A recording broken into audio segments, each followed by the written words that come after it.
So hi guys, so welcome to my channel. What's up my creeps? What's up my Chris? So in today's video is let's make a UPS or uninterruptible power supply. So yung UPS is parang you know kapag may brownout or blackout sa inyo is hindi siya mag-interrupt sa load. For example, sa router, kung kapag may nag-blackout sa inyo, yung router nyo ay hindi ma-off. So, yan yung gagawin natin. So, as you can see guys, ito yung gagamitin ko as the battery nya. And itong battery is from powerbank to, yung previous video ko na video, and ito is yung lumang niyang battery, and meron pa naman siyang capacity pero hindi na sobrang laki, and it's okay naman kasi sa router lang naman yung gagamitin ko, and sayang din kung hindi ko to gagamitin. Para may purpose din siya. So, ito pa lang yung materials ko. So, ito yung act as a box or yung cover niya. And, plastic lang siya. Malambot lang siya. And, hindi ko naman kailangan talaga ng proper na cover. Kasi, hindi naman visible yung UPS kasi hidden siya. And then, ito yung is mga connector, barrel jack. Ito ay sa input ng UPS. So yung power adapter ng old nyong router, and then ito is yung load. So ito yung nakakonect sa router, parang ganyan. So let's start na to. So, ididikit ko muna to guys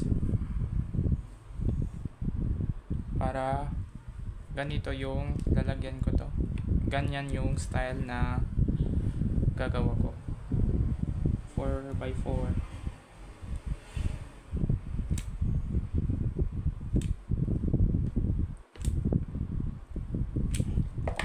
Holy shit.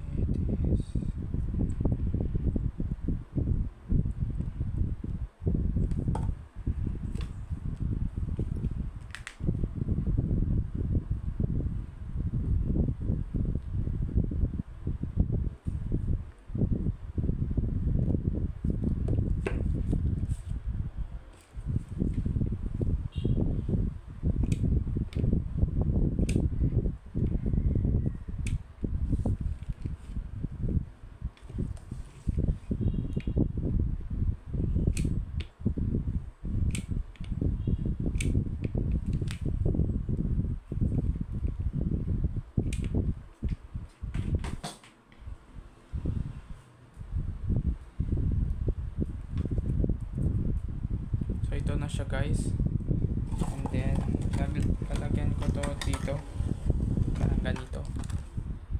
Yan, saktong sakto talaga.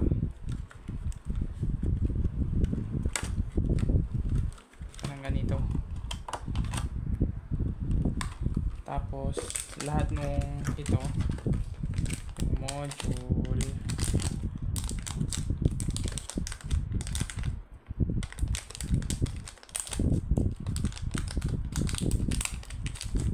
ito is yung module niya.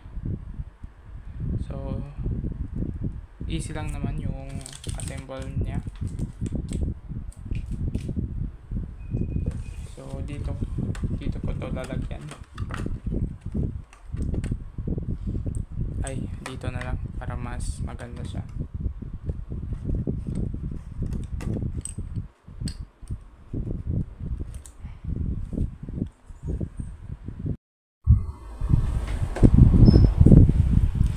So by the way guys, nilagyan ko na siya ng indicator ito yung red, tapos ito yung charging. It means, so dito yung negative niya, tapos yung positive is dito.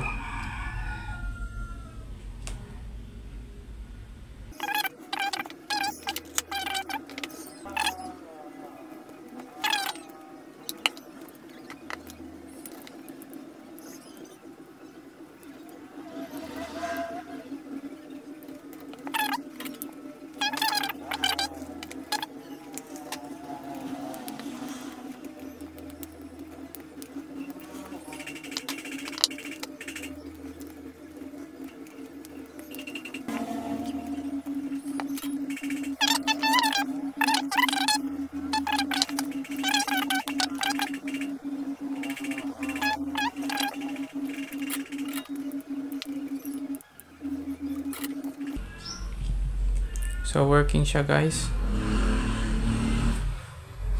So i-skip ko na lang to sa cover na lalagyan natin yung next.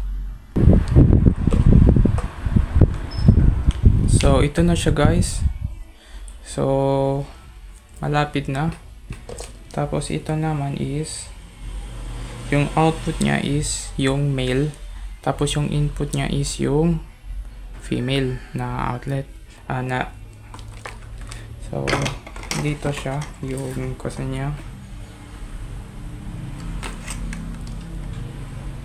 dito, and then dito ko yung bubutasin dito, tapos ito yung input at output. So huwag nyo na lang intindihin yung cover nya kasi hidden naman siya.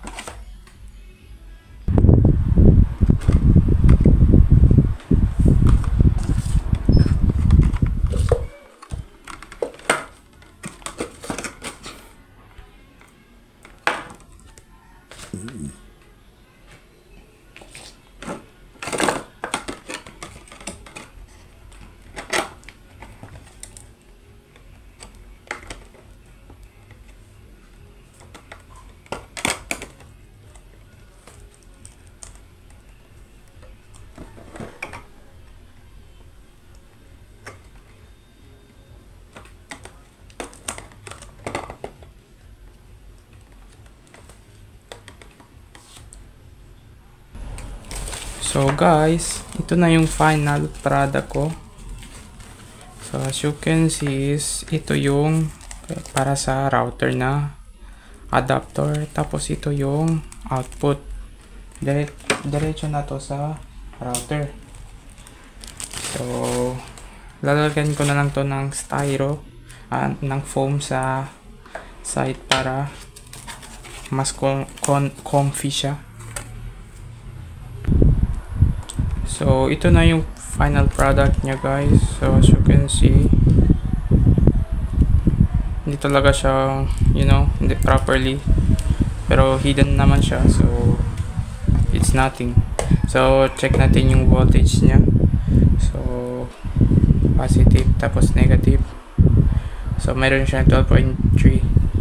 So it means yung blue, so nangagaling na siya sa battery. Tapos kung ipa-plug ko to sa router na outlet is, so na router na adapter is magre-red siya. It means charging.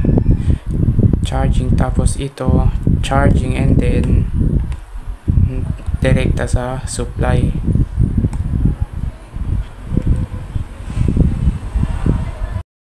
So ito yung DIY UPS ko.